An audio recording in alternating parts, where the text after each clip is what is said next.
মুজিবুল হক চন্নু, বিরোধী দলের স্পিকার, প্রধান। গ্রিক সম্রাট আলেকজান্ডার পুরুকে পরাজিত করে যখন ভারত জয় করেন তখন এই দেশে কিছুদিন ছিলেন। এই দেশে আলু বাতাস, মানুষের মনের গতিবিধি লক্ষ্য করে তার জেনারেল ছিল সেলুকাস, তাকে বললেন যে কি বিচিত্র দেশ সেলুকাস। স্পিকার, আসলে কি বিচিত্র। আজকে প্রথম আলো সম্পাদকীয়তে আছে আমাদের একজন পুলিশ অফিসার, সরকারি কর্মচারী, 2010 সালের 11 অক্টোবর হাতে লেখা সবুজ পাসপোর্ট নবায়ন করতে যান, যেটা নাকি সাধারণ পাবলিকের জন্য। সরকারি কর্মচারীদের জন্য কিন্তু নীল পাসপোর্ট, এবং তিনি সেটা নবায়ন করেন। স্পিকার, তিনি যখন ডিজি র্যাব তখনও সেই সবুজ পাসপোর্ট, এবং সেইখানে কি লেখা, পেশা হিসাবে private service. Speaker, DG RAB একজন এডিশনাল আইজি, তার পাসপোর্টে লেখা প্রাইভেট সার্ভিস। কি আশ্চর্য, এটা আমরা কেউ খেয়াল করলাম না। স্পিকার, শুধু তাই নয়, আইজি, তিনি আইজি থাকা অবস্থায় তার সেই সবুজ পাসপোর্ট, এবং তিনি বিভিন্ন সময় দেশে গেছেন, বিদেশে সবুজ পাসপোর্ট দিয়ে। ইমিগ্রেশনে এন্ট্রি আছে সবুজ পাসপোর্টের, প্রাইভেট সার্ভিস। কি সর্বনাশের কথা। স্পিকার, সারা দেশে একটা বিষয় আমরা জানি, এই আওয়ামী লীগ সরকার একজন প্রতিমন্ত্রী ছিলেন, তার রেড পাসপোর্ট ছিল এবং সবুজ পাসপোর্ট ছিল। সবুজ পাসপোর্ট দিয়ে সিঙ্গাপুর যাওয়ার কারণে মাননীয় প্রধানমন্ত্রী সেদিন তাকে মন্ত্রী পরিষদ থেকে বাদ দিয়েছিলেন। আর এই ব্যক্তি আইজি, একটা ডিসিপ্লিনারি ফোর্সের চিফ। স্পিকার, এই ব্যক্তি যখন আইজি ছিলেন তখন কি সুন্দর বক্তব্য দিতেন। তিনি বলেছিলেন পুলিশ বাহিনীর সমস্ত সদস্যদের উদ্দেশ্যে, এই পুলিশ বাহিনীর সদস্যরা, তোমরা কেউ করাপশন করতে পারবে না। আমি আইজি, আমার নাম বেনজির, আমি দুর্নীতির বিরুদ্ধে zero tolerance. Speaker, zero tolerance দুর্নীতির বিরুদ্ধে, ভালো কথা। স্পিকার, সেই ব্যক্তিটির তার নামে, তার পরিবারের নামে গোপালগঞ্জে Savanna eco resort and natural park, speaker, 621 বিঘা জায়গা। হাউ তার এবং তার পরিবার সদস্যদের নামে কিভাবে সম্ভব? স্পিকার, তাই নয়, তিনি যখন ডিজি র্যাব, মহানগরের ডিএমপি কমিশনার এবং আইজি, এই সময়ের মধ্যে তিনি কিন্তু এই সম্পত্তির মালিক হয়েছেন। রিটায়ারমেন্টের পরে গিয়ে যে তার পৈতৃক ব্যবসা থাকে, মালিক হন, আফসোস ছিল না, কিন্তু ওই চাকরি করে কালীন তিনি এই সম্পত্তির মালিক হয়েছেন। স্পিকার, কি সম্পত্তি, আমার একটু সময় লাগবে, আমি কারণ এগুলি বলছি এই কারণে স্পিকার, যে সারা দেশে এই ব্যক্তির কারণে ক্ষমতাসীন দলের এত কাজ করার পরেও আজকে প্রস্থান মুখে এসে দাঁড়িয়েছে। 2015 থেকে 2020 সাল পর্যন্ত তিনি ডিজি এবং ডিএমপি কমিশন থাকা অবস্থায় যে জমিগুলি কিনেছেন, সেই জমিগুলি বেশিরভাগ হিন্দু সম্প্রদায়ের, এবং তারা অনেকে সাক্ষী দিয়ে দিচ্ছেন এখন সাংবাদিকদের কাছে, কায়দায় কৌশলে পুলিশদের ভয় দেখিয়ে সেই সমস্ত সম্পত্তি তিনি ক্রয় করেছেন। স্পিকার, রাজধানীর গুলশানে একদিনে বিলাসবহুল 4টা ফ্ল্যাট, এক হালি ফ্ল্যাট তিনি একদিনে কিনে ফেললেন। কি আশ্চর্য। স্পিকার, উত্তরায় এবং বাড্ডায় 2টা বাড়ি।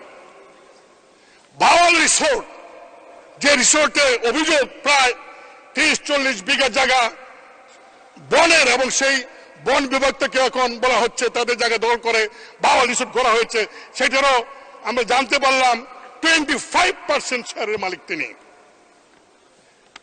স্পিকার, একটি শিশুর বিন্দু steel industries limited ST Peter's school of London limited 19টি কোম্পানির শেয়ার, 30 লাখ টাকার সঞ্চয়পত্র, 33টি ব্যাংক হিসাব। মানে স্পিকার, শুধু তাই নয়,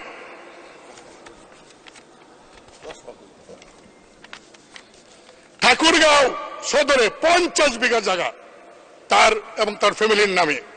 জলঢাকা নীলফামারী 50 বিঘা জায়গা, নীলফামারী কিশোর সদর 50 বিঘা জায়গা, বান্দরবান সদর এবং লামা উপজেলায় 250 বিঘা তার নামে। মানে স্পিকার, সেন্ট মার্টিনে বেনজিরের নামে 4 বিঘা জমি। মানে স্পিকার, ইন্দ্রাণী বিচে কক্সবাজার 2 বিঘা 3 মেয়ের নামে। রাজৌর উপজেলায় জিসান মির্জার নামে তার স্ত্রীর 273 বিঘা জমি। গাজীপুরে 200 বিঘা জমি। মানে স্পিকার, কয়েকদিন আগে তিনি চলে গেলেন। চলে যাওয়ার আগে পত্রিকার নিউজ অনুযায়ী প্রায় 80 কোটি টাকা ব্যাংক থেকে উত্তোলন করেছেন। মানে স্পিকার, আমি একটু বলতে চাই, আমাদের মাননীয় স্বরাষ্ট্রমন্ত্রীর মধ্যে খুব ভদ্র মানুষ, অত্যন্ত ভালো মানুষ, খুবই ভালো মানুষ। তিনি বলেছেন সাংবাদিকদেরকে যে এই যে বেনজির তার পরিবার সহ বিদেশে গেলেন তিনি জানেন না। মানে স্পিকার, খুব কষ্ট পেলাম। তিনি জানবেন না কেন? হ্যাঁ, যেতে পারে, যেহেতু বেনজির সাহেবের কোনো নিষেধাজ্ঞা নাই, যেতে পারেন। জানবেন না কেন? কারণ তিনি তো এয়ারপোর্টে ইমিগ্রেশন হয়ে গেছেন। ইমিগ্রেশনে তো কোনো ভিআইপি, আর তখন সারা দেশে আলোচিত বেনজির, তিনি ইমিগ্রেশন দিয়ে গেছেন, আর ইমিগ্রেশন ডিপার্টমেন্ট তার মন্ত্রণালয়কে জানায় নাই, সরকারকে জানায় নাই। যদি না জেনে থাকে তাহলে ইমিগ্রেশনের সমস্ত কনসার্ন কর্মচারীকে সাসপেন্ড করা উচিত। মানে স্পিকার, অনেকে বলছেন সরকারের লোকেরা যে ওই তার বিরুদ্ধে তো ওয়ারেন্ট নাই। 24 এপ্রিল থেকে মানে স্পিকার, দুদক তার বিরুদ্ধে টিম করে বিভিন্ন তথ্য চাইতেছে। সারা দেশে মানুষ জানে একজন রাজনৈতিক নেতা চিকিৎসার জন্য বিদেশ যাবেন, তাকে আপনারা এয়ারপোর্ট আটকে দেন, 2 ঘন্টা বসে রাখতে পারেন। আর এরকম একজন ভিআইপি যিনি সারা বাংলাদেশের মানে কিনার কোনো বাকি রাখেন নাই, তিনি চলে যাবেন দেশের বাইরে, আর সরকার জানবে না, হতে পারে না। মানে স্পিকার, বাংলাদেশ ব্যাংক এবং ব্যাংকগুলি এই টাকা উত্তোলন করলো, একটা চেক দিয়ে পাঠাইলে ব্যাংকে 10 লাখ 20 লাখ টাকা 7 দিনের নোটিশ থাকে। 70-80 কোটি টাকা তিনি কিভাবে উত্তোলন করলেন আমি জানি না। মানে স্পিকার, সরকার এত বাহিনী, সরকার এত এজেন্সি আছে, তারা কি খবর রাখেন? তারা কেন সরকারকে এইগুলি জানান না?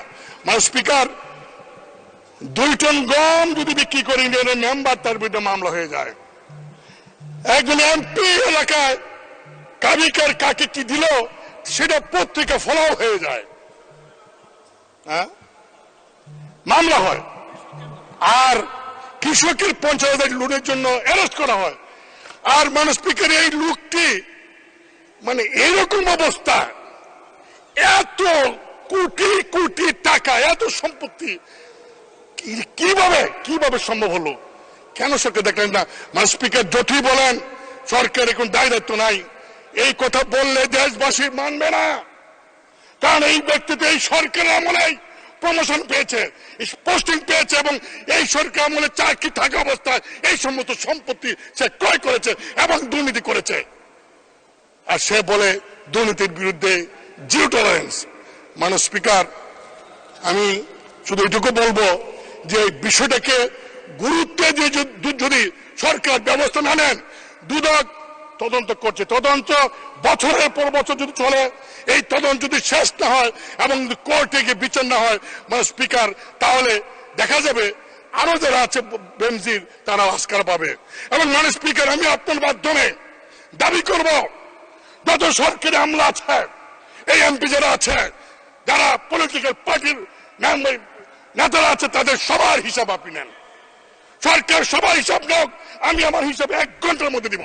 আমার কি আছে, আমাদের কি আছে? মানে স্পিকার, এই যে বিভিন্ন এলাকায় বাড়ি হচ্ছে, গাড়ি হচ্ছে, রেজিস্ট্রেশন গাড়ি, আমরা টাকা পাই না বাজেটে, আমরা ইনকাম ট্যাক্স ধরতে পারি না, অথচ এই রিসোর্ট, এই যে লাক্সারিয়াস লাইফ লিড করে এক একজন বাড়ির মধ্যে বিদেশি ফিনিশ লাগায়, এগুলি কেন অর্থ মন্ত্রণালয় দেখেন না, দেখে এই ট্যাক্সের ব্যবস্থা করেন না? তাহলে টাকা অভাব হয় না। মানুষ স্পিকার, আমি শেষে একটা কথা বলে শেষ করব। আজকে এই একজন সরকারি কর্মচারীর এত বড় দুর্নীতি কারণে এইটাই প্রমাণ হয়েছে যে সব সম্ভবের দেশ বাংলাদেশ। ধন্যবাদ মাননীয় স্পিকার। ধন্যবাদ মাননীয় সদস্য আপনাকে।